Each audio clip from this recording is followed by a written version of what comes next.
Bonjour ou bonsoir, chers frères et sœurs en Christ du monde entier.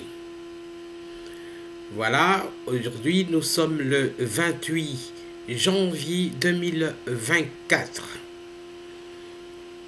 Ce service divin que je vous présente est adressé à tous les chrétiens du monde entier. Et ceux qui n'ont pas eu l'occasion d'aller assister, ils peuvent assister d'une façon virtuelle à ce service divin. Alors, je peux me présenter. Moi, je suis le diacre Étienne Symphorien Mbalandaï. Je joue de l'orgue. Je suis déjà un diacre retraité parce que dans l'église néo-apostolique internationale, quand vous avez déjà plus de 65 ans, vous êtes à la retraite. Mais je continue à servir comme chef de chœur, organiste ou pianiste parce que nous avons un piano et un orgue. Alors, il y a aussi la jeune sœur Régine Aïtouka qui joue de l'orgue. Elle est choriste en même temps. Nous avons la sœur, la jeune sœur Brisette Guiguida Aïtouka, c'est sa sœur, la sœur de Régine, qui joue de la flûte. Moi-même aussi, je joue de la flûte avec, mais plutôt la voix ténor, elle joue le soprano. Nous nous réunissons tous les dimanches et le service commence à 10h pile. Donc, ceux qui sont intéressés peuvent arriver un peu plus tôt, comme par exemple à 9h30.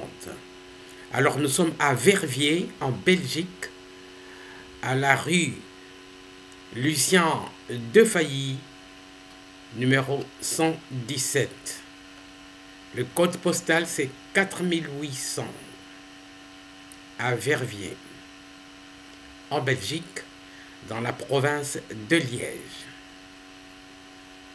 Voilà, chers frères en Christ, le prêtre préposé de notre communauté de Verviers s'appelle Bernardo Aïtouka. Il est souvent assisté par un autre prêtre qui s'appelle le prêtre Kabasele Jobson Chamopiaï. Il est également assisté par l'autre diacre en service non retraité, Robert Nkasu Mokendi. Alors la parole d'aujourd'hui que vous allez entendre comporte le titre 2 du chapitre 28 de la bonne nouvelle de Matthieu, l'apôtre Matthieu, au chapitre 28, le verset B. Alors, que dit ce titre, qui sera le thème principal sur lequel va prêcher le prêtre préposé Minos, assisté des diacres. Et voici, je suis avec vous tous les jours, jusqu'à la fin du monde. Voilà, jusque-là. Je vous invite maintenant à assister au service divin.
nom de Dieu, le Père, le Fils et le Saint-Esprit.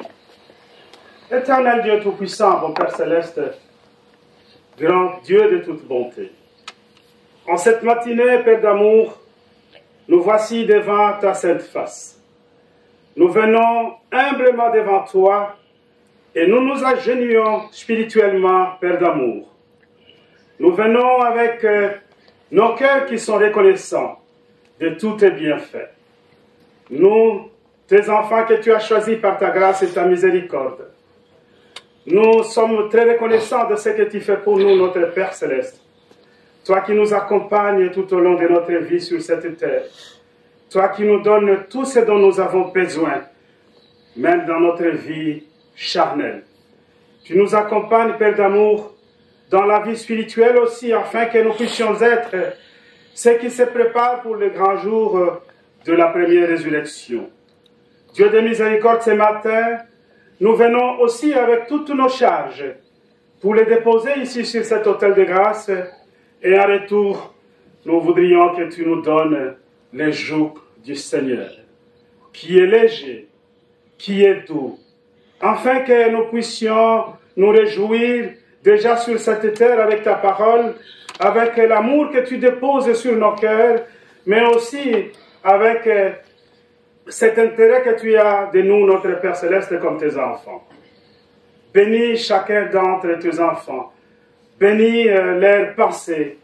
Donne-leur cet instant béni dans ta maison, afin qu'ils puissent s'approcher encore une fois de plus de toi, qu'ils puissent te comprendre à travers la prédication, mais aussi qu'ils puissent, notre Dieu Tout-Puissant, intercéder pour notre prochain. Nous venons, Père d'amour, ici aussi, pour te glorifier, t'exalter, te louer, toi qui mérites nos louanges. Père d'amour, nous savons que le monde aujourd'hui cherche à comprendre qu'est-ce que nous faisons dans ta maison.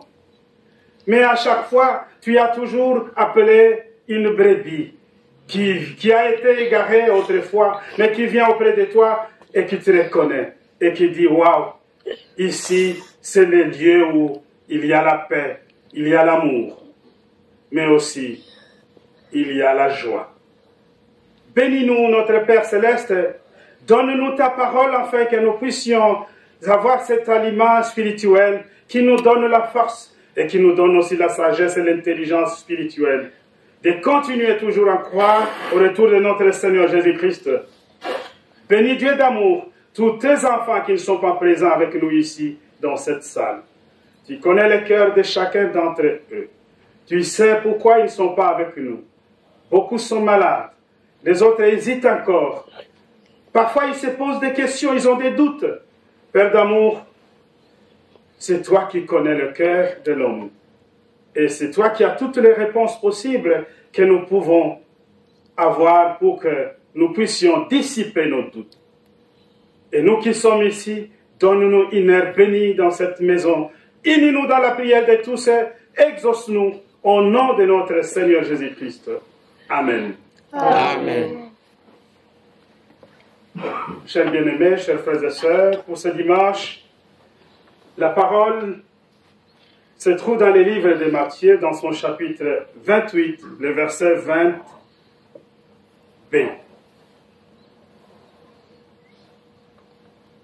Et voici, je suis avec vous tous les jours jusqu'à la fin du monde. Et voici, je suis avec vous tous les jours jusqu'à la fin du monde. Amen. Amen. Amen. 284. Regarde, c'est quoi 284.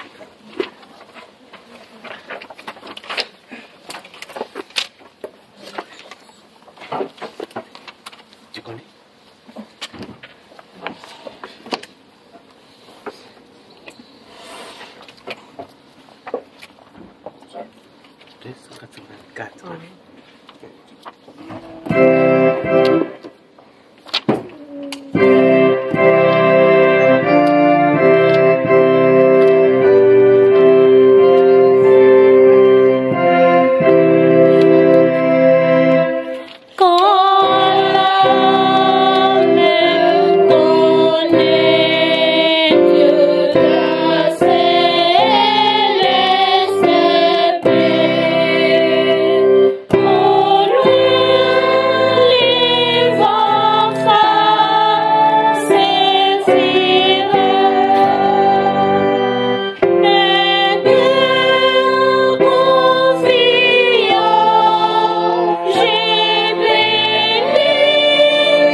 Chers frères et sœurs, chers tous, chers bien-aimés,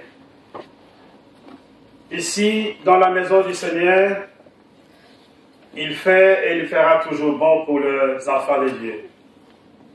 Nous sommes appelés à venir auprès de lui à chaque fois lorsque nous avons reçu l'appel. Et que cet appel nous fait du bien, Père, chers frères et sœurs. Auprès de Dieu, nous avons une pleine assurance que son royaume se prépare pour nous, pour nos âmes, et qu'à chaque fois lorsque nous marchons sur la terre des hommes et que nous nous rencontrons de difficultés, de soucis et de souffrances, nous devons toujours nous souvenir de quelque chose qui, elle, dépasse toutes les souffrances possibles que nous connaissons. Nous devons nous souvenir tout simplement de l'amour paternel, parce que cet amour fait en sorte que le royaume de Dieu est en train d'être préparé. Il n'y a rien qui arrête le royaume de Dieu d'être préparé. Le Seigneur lui a donné la promesse, le Seigneur est en train d'exécuter son œuvre, et le Seigneur est en train d'accompagner ses disciples tels qu'il les a promis. Chers bien-aimés, chers frères et sœurs, lorsque nous pouvons lire ce chapitre de Matthieu, qui est le 28e, et le tout dernier verset de ce chapitre, vous verrez qu'il y a ici la succession des événements qu'avait réalisé notre Seigneur Jésus-Christ. Tout au début, il y a une résurrection qui s'est produite. Cette résurrection de notre Seigneur. Mais ce n'est pas la toute première fois. Parce que le Seigneur, lui, a ressuscité beaucoup de gens. Il a ressuscité son ami Lazare. Il a ressuscité aussi un enfant, une fille, un garçon. Si nous regardons dans la Bible, nous verrons toutes ces résurrections ont concouru dans la parole et justement dans les témoignages de la parole de Dieu pour renforcer la foi des humains, pour que les humains comprennent que Jésus-Christ, lui, n'était pas un serviteur comme les autres. Que c'était justement ce sauveur que les enfants d'Israël attendaient, ce sauveur que le peuple de Dieu attendait, afin que lorsqu'il est au milieu de la population, lorsqu'il est au milieu du peuple, que tous puissent reconnaître le royaume de Dieu à travers le Seigneur. C'est pourquoi il a commencé par faire des miracles. Mais ces miracles, le Seigneur n'en a pas tenu compte. Parce que quelque part, il dit, ce ne sont pas ces miracles qui vous enverront dans le royaume de Dieu. Mais c'est votre foi, c'est votre croyance. C'est parce que vous avez cru et vous avez accepté et que vous continuez à croire en cette promesse que le royaume de Dieu peut être ouvert pour vous. Chers bien-aimés, chers frères et sœurs, tous ceux qui l'ont vu déjà avant la résurrection, tous ceux qui ont entendu la parole du Seigneur, qui l'ont accompagné, qui ont eu les titres de disciples, ils étaient nombreux. Lorsque vous regardez dans la multiplication du pain, il y a beaucoup de gens, plus de 5000 qui s'assiedent pour pouvoir manger du pain que le Seigneur avait multiplié, du poisson qu'il avait multiplié. Ils étaient nombreux, ces gens-là. Mais après, ils se sont rétractés. Ils sont retournés dans leur ancien comportement. Ils n'ont pas voulu suivre le Seigneur. Parce que vous verrez que lorsque le Seigneur est mis à la croix, il n'a pas 5000 disciples. Il a les observateurs. Il a les kyriés. Il y a des gens qui regardent et qui disent, ce n'est pas lui qui sauvait les autres. Ce n'est pas lui qui avait... Je crois peut-être qu'au milieu de tous ces gens-là, il y avait quelqu'un aussi qui pouvait se poser la question, ce n'est pas lui qui avait multiplié les pains? Ce n'est pas lui qui nous avait donné du poisson? Mais pourquoi il ne peut pas se sauver? Et c'est aussi la question de l'un des crucifiés autour de Jésus-Christ qui parle à son ami qui dit, mais lui, c'est pas lui qui faisait des miracles. Mais pourquoi il ne peut pas faire le miracle tout de suite pour quitter cette croix? Chers frères et sœurs, la résurrection a encore une fois de plus donné de l'impulsion. Et les habitants en cette époque, ils ont pris cette information et ils ont commencé à l'éparpiller dans tous les sens. Mais les femmes qui ont vu Jésus-Christ, les femmes qui l'ont rencontré, et qui ont eu en premier lieu la mission d'aller dire aux disciples, allez dire à mes disciples que je suis vivant et que je vais le rencontrer en Galilée, qu'ils montent en Galilée, je serai avec eux là-bas. Et les femmes très joyeuses sont retournées en chantant le chant d'allégresse. Ils sont allés parler aux disciples et les disciples ont commencé à courir pour pouvoir rencontrer le Seigneur. Chers bien-aimés, chers tous, ce sont les événements qui se suivent, que le Seigneur ressuscite, que la première personne qui est enterrée, qu'il y a l'intervention de personnes qui est vivant, parce que le Seigneur, lorsqu'il ressuscitait les gens, lui-même était vivant, et par la puissance, il ressuscitait les gens, tels que Lazare. Mais lui, en ces temps-là, c'est lui-même, lui, il est seul, c'est lui qui est dans les tombeaux, c'est lui qui ressuscite, et il n'y a personne qui intervient. C'est la puissance divine. Parce que la terre ne pouvait pas retenir le Seigneur. La terre n'avait pas de puissance pour pouvoir retenir le Seigneur, lui qui est le roi des vivants et des morts. Il est ressuscité. Et il voudrait maintenant continuer la mission. Il voudrait maintenant donner la parole. Il voudrait maintenant donner la mission à ses disciples. C'est pourquoi il dit aux sœurs, aux femmes, allez dire à mes disciples qu'ils me rencontrent, que nous puissions nous rencontrer à Galilée. Galilée, c'est tout un symbole, chers bien-aimés, chers frères et sœurs. C'était une montagne au nord de l'Égypte, nous l'avons dit ici, d'Israël plutôt, nous l'avons dit ici la fois passée. Vous verrez que c'est sur cette montagne que le Seigneur donne la mission à ses disciples, à ses apôtres, de continuer de propager la bonne nouvelle, d'aller dans le monde entier, de baptiser les nations qui vont accepter, de pouvoir devenir des enfants de Dieu, qui vont pouvoir accepter la parole de Dieu. Mais c'est aussi là où ils reçoivent la promesse que je serai avec vous tous les jours jusqu'à la fin du monde. Le Seigneur, lui, il ne donne pas tout simplement la mission à ses disciples. Il ne donne pas tout simplement cette force à ses disciples. Il ne promet pas tout simplement à être ensemble avec eux tous les jours.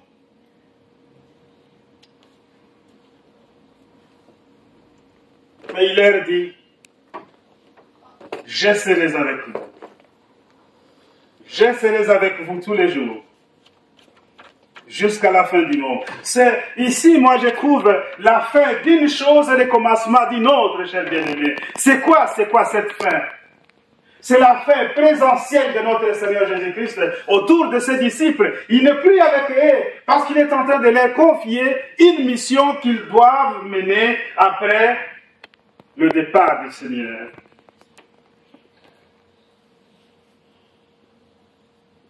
Ils reçoivent la mission et le Seigneur leur promet, je serai avec vous.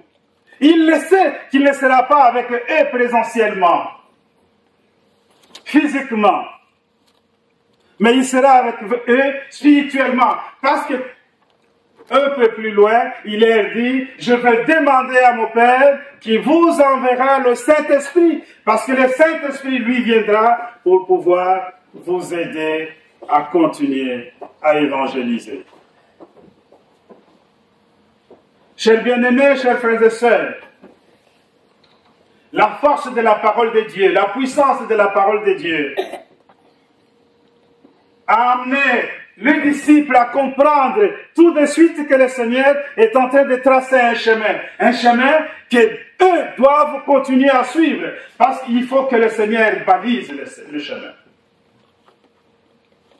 Et la mission, elle n'est pas facile. La mission, elle est sur cette terre où nous avons de dangers, nous avons des difficultés, où les enfants de Dieu et la chrétienté se trouvent devant des prédateurs,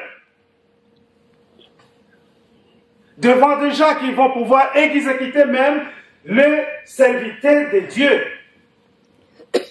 Cette mission n'est pas aussi facile que ça.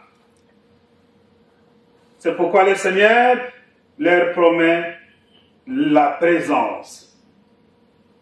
Spirituellement, parmi les apôtres, sa présence parmi les apôtres pour pouvoir avoir la force de continuer, de travailler, d'aller de l'avant. Parce que la parole doit aller jusqu'aux confins de la terre. Il ne s'agissait pas tout simplement des Juifs, mais aussi la Samarie devait recevoir la parole de Dieu.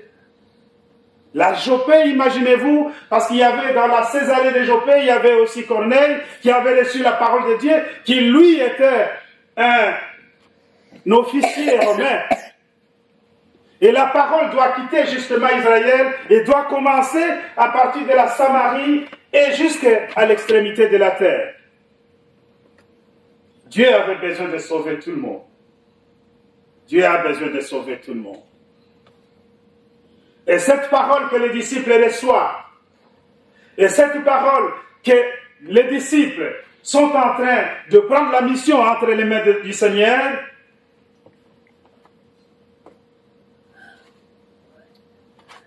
c'est la parole du salut. C'est l'ouverture pour le royaume de Dieu.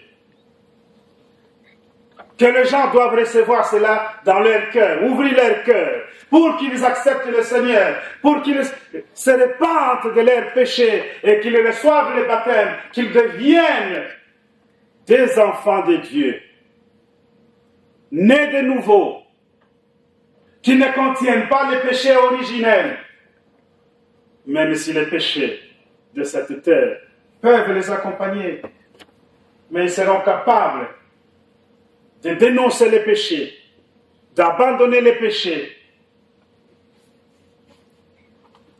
et de se repentir à chaque fois, de venir auprès du Seigneur.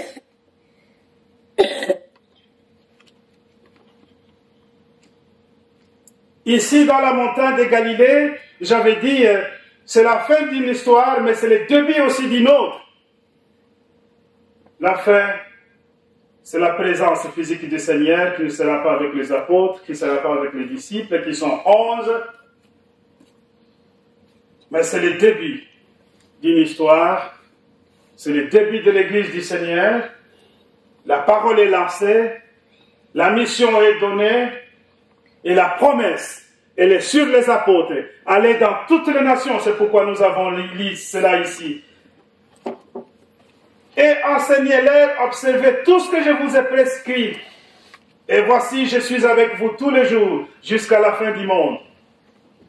Le Seigneur leur a enseigné des choses sur le royaume de Dieu. Il leur a enseigné la vie éternelle. Cette vie qu'ils ne pouvaient pas comprendre sur cette terre. Il leur a enseigné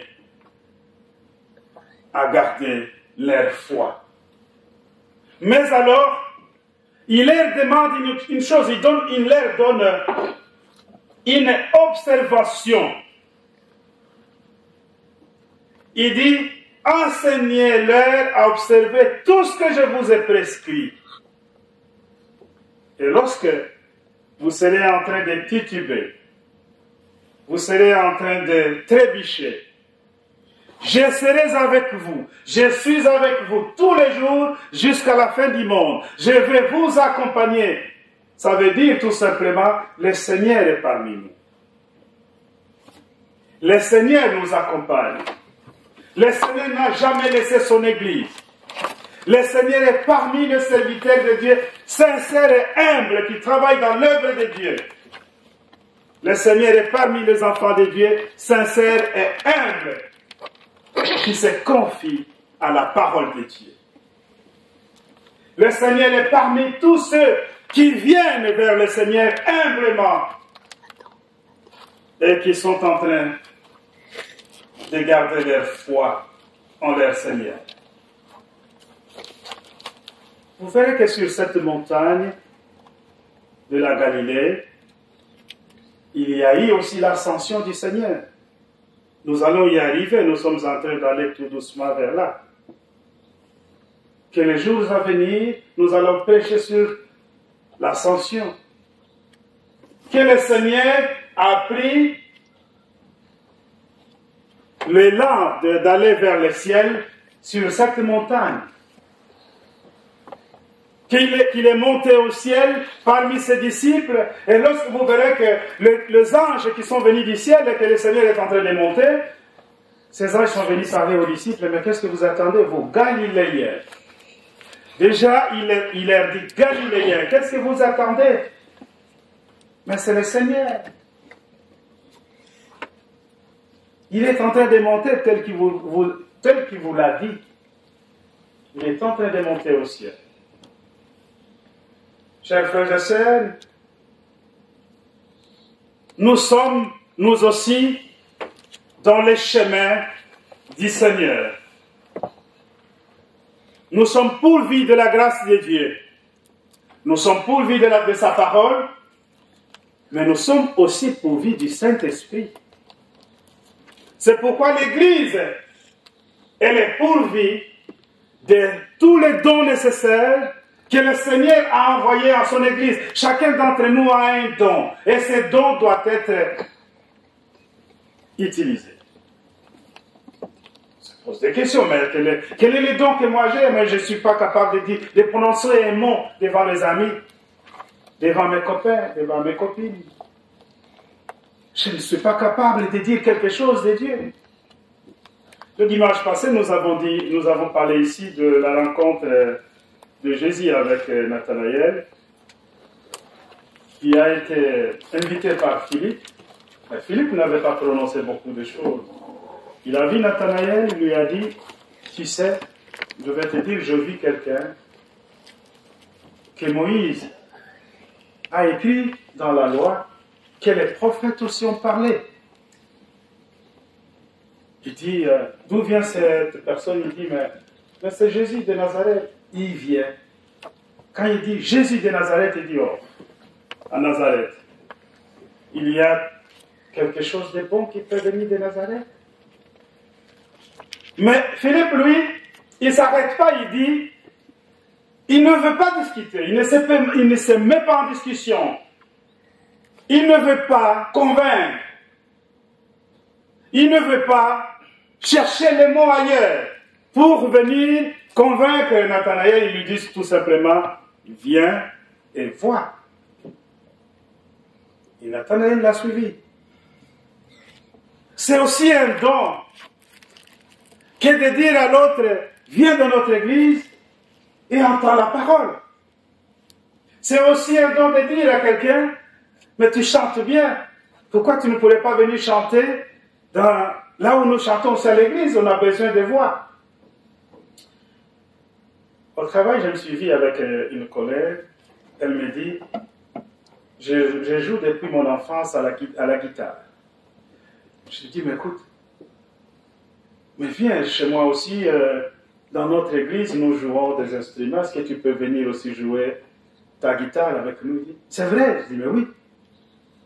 Ça nous fera du bien de te voir jouer la guitare dans notre assemblée et tout le monde va applaudir. Elle dit, mais écoute, tu vas me donner l'adresse. Un jour, lorsque j'aurai le temps, je viendrai. Je vais vous dire une chose. Je n'aime pas donner des témoignages de moi-même.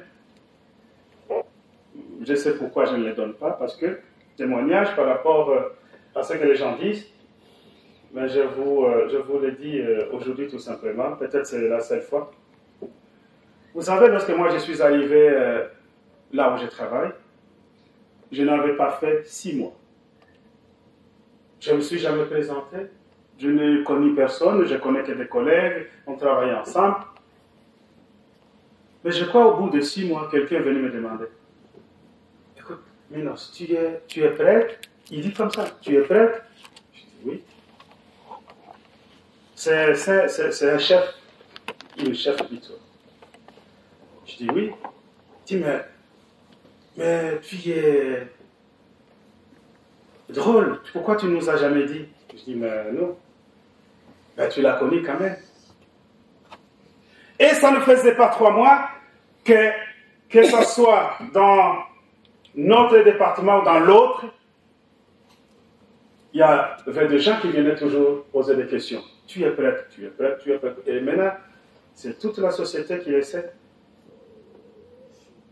Je n'ai jamais, je vous dis, si je suis sur l'autel de grâce, je n'ai jamais dit à personne que j'étais un prêtre dans une église. Ça, je l'ai dit, comme avait dit ici l'apôtre Jeannot une fois, que quand j'étais avec mes amis, j'étais un peu timide, je ne disais pas qu'est-ce que j'étais, qu'est-ce que je faisais à l'église le dimanche, ainsi de suite. Mais moi, j'arrivais quand même à parler sur la parole de Dieu avec les amis, mais jamais j'ai dit que j'étais prêtre.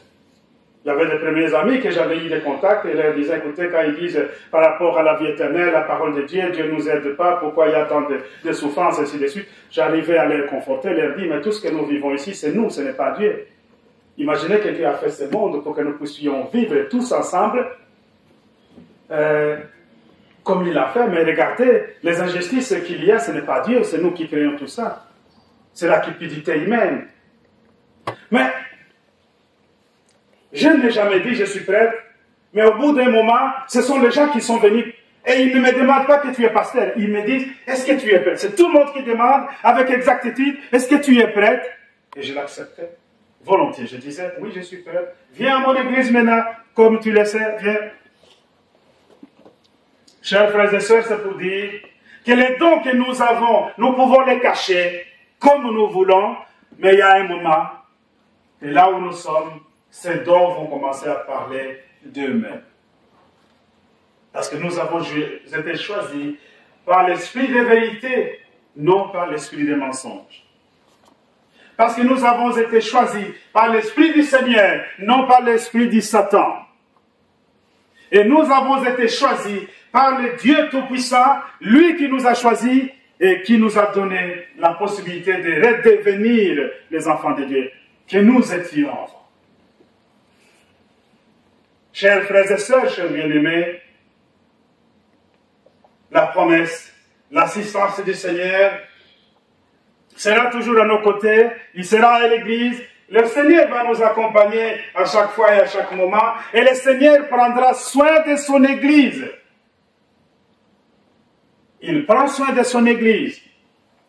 Il prend soin de nous. L'église, ce ne sont pas des bancs, ce sont nous. Et il prend soin de nous. Les difficultés, les maladies, tout ce que nous pouvons vivre. Je crois même dans l'Ancien Testament, il y a aussi David qui avait reconnu le Seigneur dans les psaumes chapitre 139, le verset 8 et 9.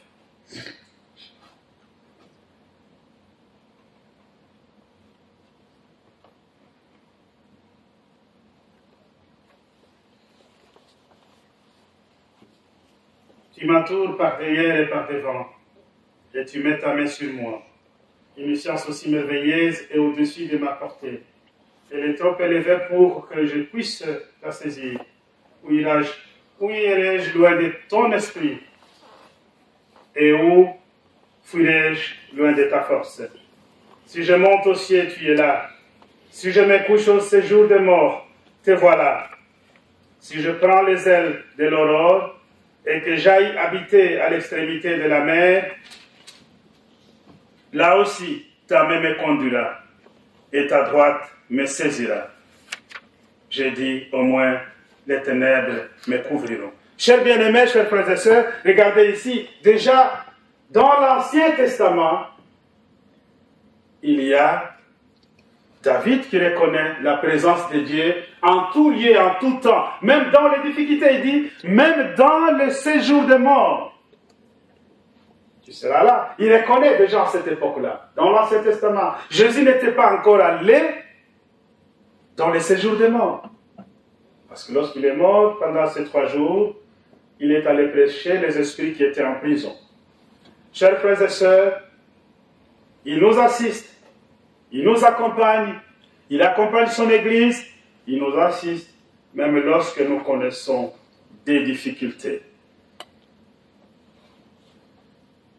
Lorsque nous sommes en train de vivre des moments très difficiles, il est toujours avec nous, il nous assiste, il nous accompagne.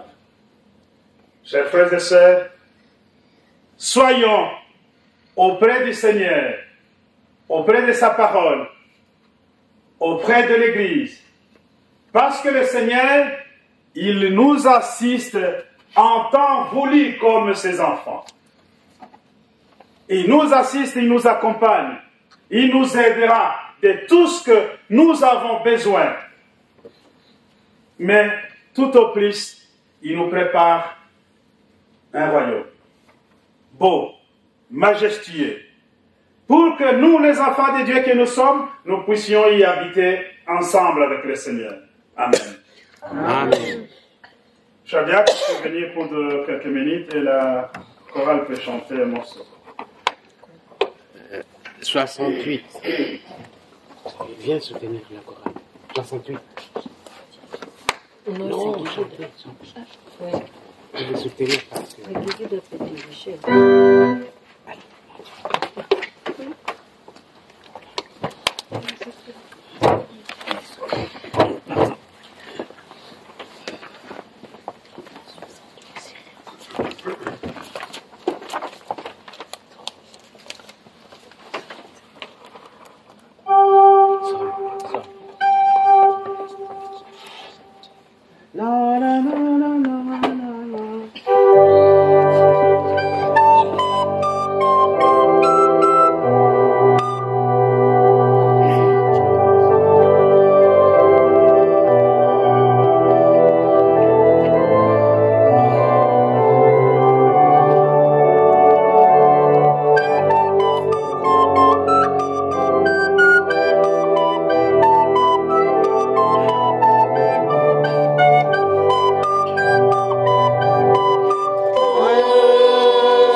cher prêtre, pour cette belle parole.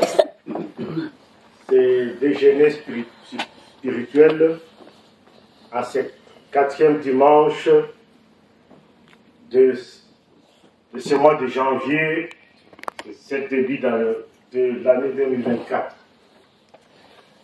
Mes frères et sœurs, mes bien-aimés, je remercie le bon Dieu pour vous avoir donné la force, le courage et la détermination de venir dans sa maison malgré une foi.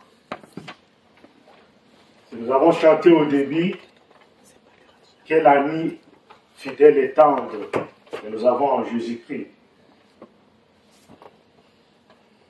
Plus loin, en lisant dans Matthieu 28, nous avons écouté que Jésus nous a dit « Je serai avec vous tous les jours jusqu'à la fin du monde ». Pourquoi il a dit cela? C'est pour nous avertir à ce que nous devons demander intensivement l'assistance du Saint-Esprit pour devenir les amis, les fidèles de Jésus-Christ. Et cela, nous l'avons à travers notre foi. Parce que la foi est l'élément principal. Et aussi, aimer la parole et marcher selon la volonté de Dieu. À ce moment-là, nous bénéficierons alors de l'accompagnement de Jésus-Christ jusqu'à la fin de notre vie et jusqu'à la fin du monde. Nous nous souvenons aussi de ressusciter Jésus avait appelé 11 de ses disciples il les avait amenés à la montagne de Galilée pour leur donner la mission d'aller à travers le monde baptiser, évangéliser et propager la bonne parole à tous ses enfants à travers le monde. Et cette démarche-là, cette action, nous comprenons qu'elle est aussi valable pour aujourd'hui. Aujourd'hui, nous avons nos apôtres. Nos apôtres jouent le même rôle et accomplissent les mêmes missions que les apôtres à l'époque de Jésus-Christ. Le seul changement qu'il y a, c'est les anciens, les apôtres, les disciples de Jésus, à l'époque, pouvaient le voir physiquement, avaient vécu avec lui d'une manière physique. Aujourd'hui, nos apôtres sont avec Jésus-Christ et accomplissent leur mission, leur travail à travers le Saint-Esprit. Le Saint-Esprit fait que la présence de Dieu et de Jésus-Christ soit omniprésente à travers ses apôtres et omniprésent parmi nous. Et c'est pour cela que je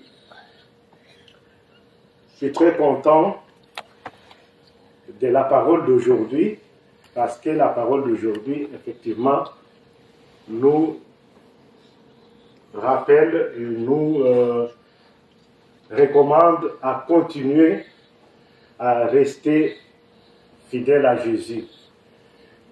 Car nous ne devons pas oublier que notre objectif principal, c'est de pouvoir bénéficier de la vie éternelle. Chers frères et sœurs, voilà ce que j'avais ce matin à partager avec vous. Et j'ai dit ceci au nom de notre Sauveur, notre Seigneur Jésus-Christ. Amen. Amen. L'objectif des chrétiens, c'est celui de garder sa foi, de continuer dans la parole du Seigneur et de pouvoir être dans le royaume de Dieu à la fin. Chers bien-aimés, depuis l'Ancienne Alliance, la proximité de Dieu s'est fait voir à travers ses serviteurs, lorsque nous pouvons lire ce chapitre avec David, et aussi avec les autres. Vous pouvez voir que le Seigneur, lui, s'est exercé avec Moïse, même si Moïse n'était pas si talentueux comme il pouvait lui-même l'expliquer. Comment est-ce que je peux pouvoir faire ça? Je ne saurais pas, mais le Seigneur lui a dit, je mettrai des mots dans ta bouche. Et le Seigneur, lorsqu'il donne la possibilité à quelqu'un de faire son œuvre, de travailler dans son œuvre, il lui donne la provision, il lui donne le courage. Et il sait que tout sera possible grâce au Seigneur. Et le ressuscité, lui, il a promis cet accompagnement à ses disciples. Non seulement à ses disciples, mais aussi à son Église, que nous sommes. Et le diacre l'a rappelé si bien que nous sommes accompagnés par le Seigneur parce que nous faisons partie des nouveaux apôtres qui ont été appelés par le Seigneur pour continuer la mission. Pourquoi ils sont appelés par le Seigneur? C'est juste pour donner témoignage de ce qu'ils ont vu, de ce qu'ils ont entendu du Seigneur. Mais vous allez vous poser la question, ils n'étaient pas là. Mais ce témoignage est resté écrit dans les livres. Les apôtres qui étaient avec le Seigneur, ils l'ont écrit, ils nous ont laissé dans les évangiles tous ces témoignages. Et ce témoignage doit être justement prononcé, doit être évangélisé à tous les chrétiens à travers justement l'apostolat. Et c'est pourquoi nous avons des apôtres. C'est quoi l'apôtre? L'apôtre, c'est un ambassadeur du Seigneur, tout simplement. L'apôtre, c'est un ambassadeur du Seigneur. Donc, il fait fonction du Seigneur sur cette terre. Parce que le Seigneur n'est pas là, présentement, physiquement, et l'apôtre, lui représente. Il représente le Seigneur. Il donne le baptême, comme si c'était le Seigneur qui est en train de donner. Il donne le Saint-Esprit, comme si c'était le Seigneur qui est en train de donner le Saint-Esprit. Et il donne la parole, l'évangile, et la promesse du royaume de Dieu, comme si le Seigneur est en train de donner cette promesse à ses disciples. C'est ça la mission des apôtres. Nous devons avoir confiance, chers bien-aimés, la confiance en notre Seigneur, mais la confiance aussi à la promesse qui est valable pour tous les chrétiens, pour tous les croyants, pour tous les enfants de Dieu.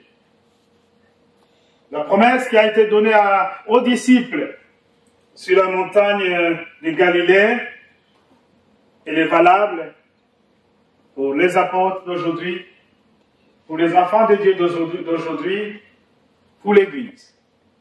Et cette promesse, elle est riche et elle est bénie. Amen. Amen. Chers bien-aimés, les corps et le sang de notre Seigneur Jésus-Christ, c'est un acte de grande valeur dans l'Église du Seigneur. C'est un acte que nous faisons pour nous souvenir de notre Seigneur Jésus-Christ. Et nous le faisons avec conscience, avec dignité, parce que le Seigneur l'a fait pour que nous puissions être sauvés. Pour cela, nous chantons le cantique 270.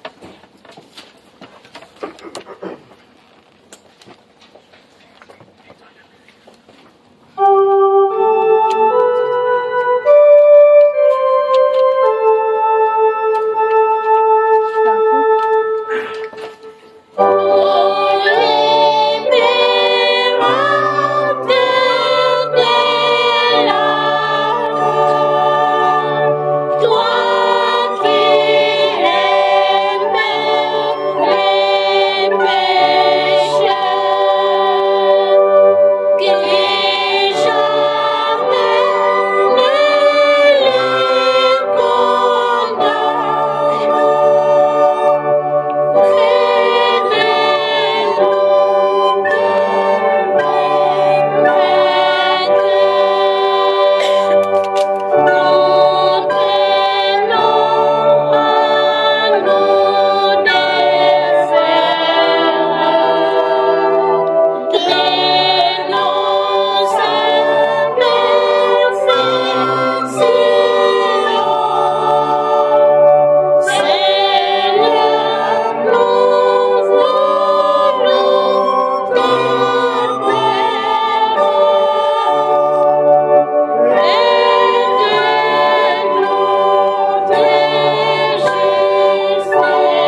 Lèvons-nous pour prier la prière que le Seigneur nous a donnée. Notre Père qui es aux cieux, que ton nom soit sanctifié, que ton règne vienne, que ta volonté soit faite sur la terre comme au ciel. Donne-nous aujourd'hui notre pain quotidien. Pardonne-nous nos offenses, comme nous pardonnons à ceux qui nous ont offensés. Ne nous induis pas en tentation, mais délivre-nous du mal. Car c'est à toi qu'appartiennent, dans tous les siècles, les règnes, la puissance et la gloire. Amen. Selon la mission que j'ai reçue de l'apôtre et mon mandat, je vous annonce la bonne nouvelle. Au nom de notre Seigneur Jésus-Christ, le Fils de Dieu vivant, vos péchés vous sont pardonnés. La paix du ressuscité soit avec vous tous. Amen. Amen. Éternel Dieu de toute bonté, ta bonté est manifeste jusqu'en ce moment. Dieu d'amour, où nous étions des pécheurs. Nous étions, notre Dieu tout-puissant, de gens qui ne pouvaient pas s'approcher de toi. Mais tu nous as acceptés et tu nous as aussi enlevé ces péchés. Merci pour cet acte noble que tu viens d'accomplir, notre Dieu tout-puissant. Maintenant, nous sommes dignes de nous approcher de la table du Seigneur. Merci pour cela. Prions pour nos prédécesseurs, que nous puissions être en communion avec eux jusqu'à l'autel apostolique. Unis-nous dans la prière de tous, exauce-nous au nom de Jésus. Amen. Amen.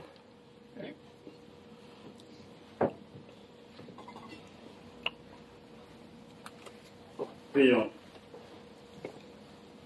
Au nom de Dieu le Père, le Fils et le Saint-Esprit, je consacre le pain et le vin pour la Sainte Seine, et je dépose le sacrifice unique de Jésus-Christ valable en toute éternité. Car le Seigneur prit du pain et du vin, rendit grâce et dit, « Ceci est mon corps qui est donné pour vous. Ceci est mon sang, le sang de la nouvelle alliance, qui est répandu pour beaucoup pour le pardon des péchés. Mangez et buvez, faites ceci en mémoire de moi. Car toutes les fois que vous mangez ce pain et que vous buvez ce vin, vous annoncez la mort du Seigneur jusqu'à ce qu'il revienne. Amen. Amen. Que je dois faire le sang de Jésus sont donnés pour toi.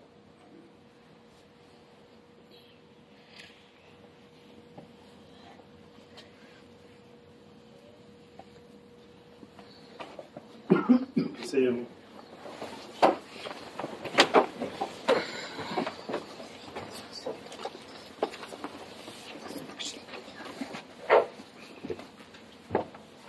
Le corps et le sang de Jésus.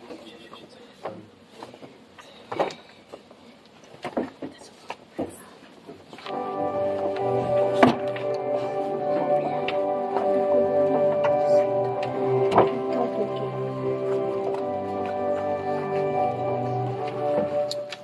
corps et le sang de Jésus sont donnés pour toi. Amen. Le corps et le sang de Jésus sont donnés pour toi. Le corps et le sang de Jésus sont donnés pour toi. Amen. Le corps et le sang de Jésus sont donnés pour toi.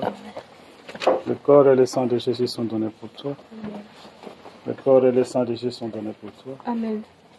Le corps et le sang de Jésus sont donnés pour toi.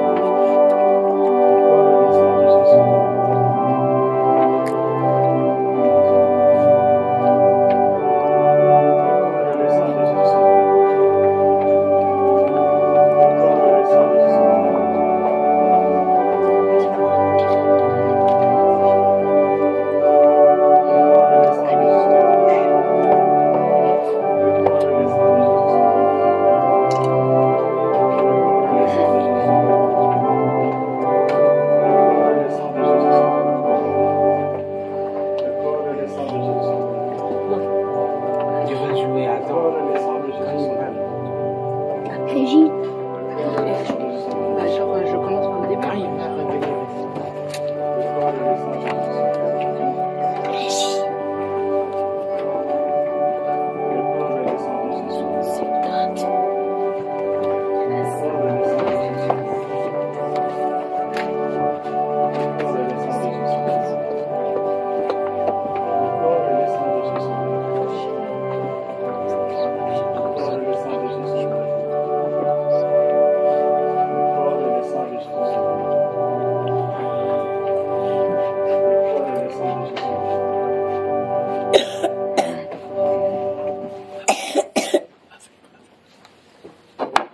c'est le cantique 70.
Tout-Puissant, bon Père Céleste, à la fin de ce service divin, Père, nous sommes reconnaissants de tous les bienfaits que nous avons pu bien bénéficier ici dans ta maison. Tu nous as, Dieu d'amour, donné ta parole.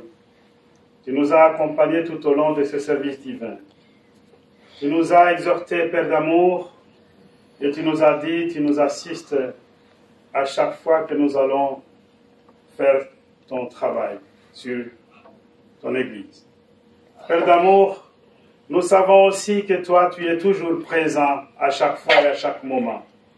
C'est pourquoi, Dieu d'amour et de miséricorde, nous avons la confiance que le Seigneur qui a laissé son œuvre entre les mains des disciples, des apôtres, il est toujours présent dans son œuvre. Il est présent parmi les apôtres, il est présent dans les églises, il est présent dans tous les enfants de Dieu.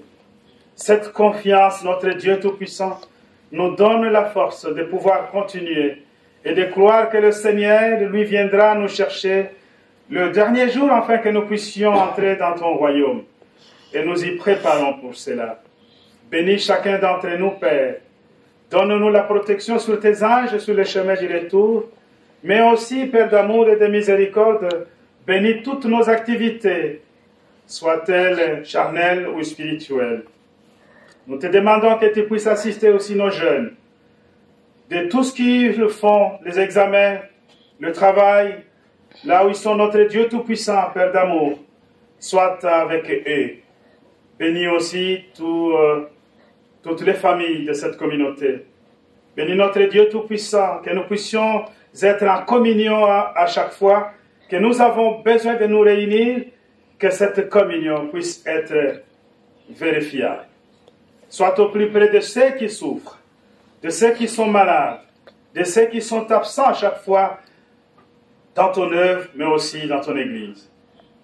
Tu connais le cœur de chacun d'entre nous et tu sais donner des remèdes nécessaires et justes à chaque difficulté que nous traversons. Bénis notre Dieu Tout-Puissant aussi, tous les serviteurs de cette communauté, mais aussi de l'apostolat. Bénis tous nos prédécesseurs dans la foi, jusqu'à l'autel apostolique. Unis-nous dans la prière de tous, exauce-nous au nom de notre Seigneur Jésus-Christ. Amen. Amen. Que la grâce de notre Seigneur Jésus-Christ, l'amour de Dieu le Père et la communion du Saint-Esprit soient avec vous tous. Amen.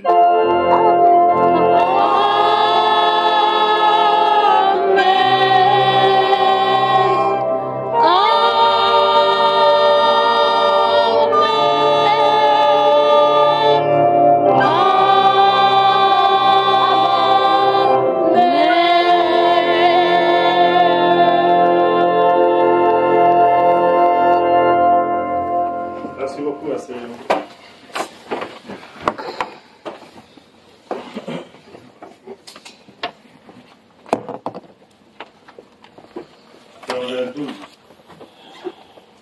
On a commencé à 10h10, 10h12, je crois. Vous êtes prêts?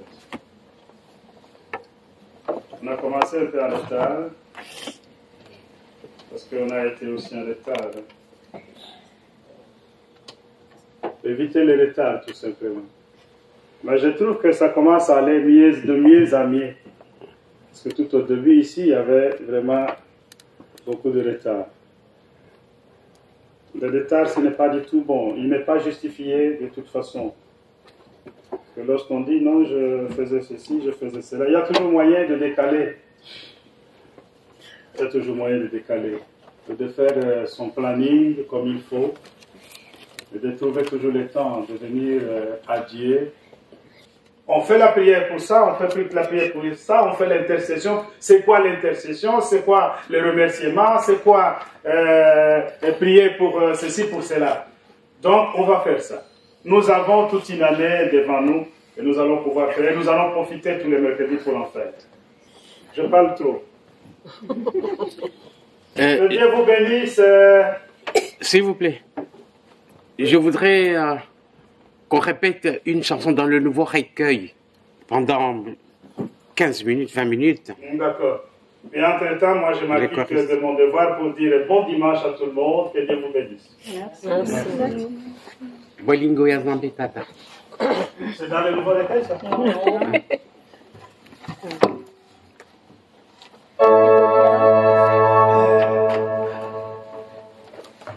Bolingo